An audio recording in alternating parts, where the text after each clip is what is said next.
ददुषिरेवत भूभृतिरेवतीं हलभृते तनयां विधिशासनात् महितमुत्सवघोषमपूपुषः समुदितैर्मुदितैः सह यादवैः।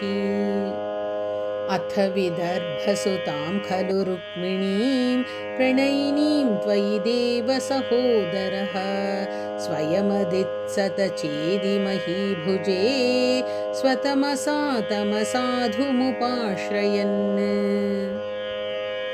चिरधृतप्रणया त्वयि बालिका सपदि काङ्क्षितभङ्गसमाकुला तव निवेदयितुं द्विजमादिशत् स्वकदनं कदनङ्गविनिर्मितम्।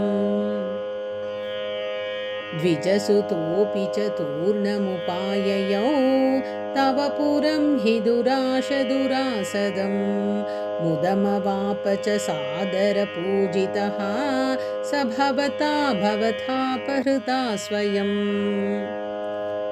स च भवन्तमवोचत कुण्डिने नृपसुता खलु राजति रुक्मिणी त्वयि समुत्सुकया निजधीरताः अहितया हितया प्रहितोऽस्म्यहम्। तव हृतास्मि पुरैव गुणैरहं हरति मां किल चेदि नृपोऽधुना अयि कृपालय पालय मामिति प्रजगदे जगदेकपते तया।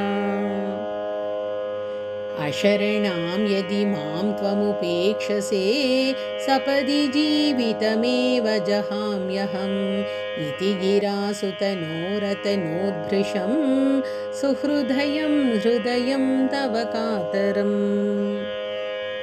अकथयस्त्वमथैनमये सखे तदधिका मम मन्मथवेदना नृपसमक्षमुपेत्य हराम्यहं तदयितां दयितामसि ते क्षणाम्।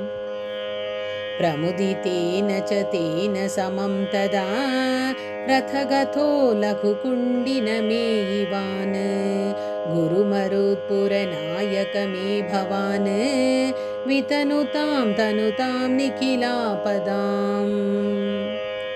ओं श्री हरये नमः। सदा सर्वत्र गोविन्दनाम संकीर्तनं गोविन्द गोविन्द नारायण अखिल गुरो भगवन् नमस्ते।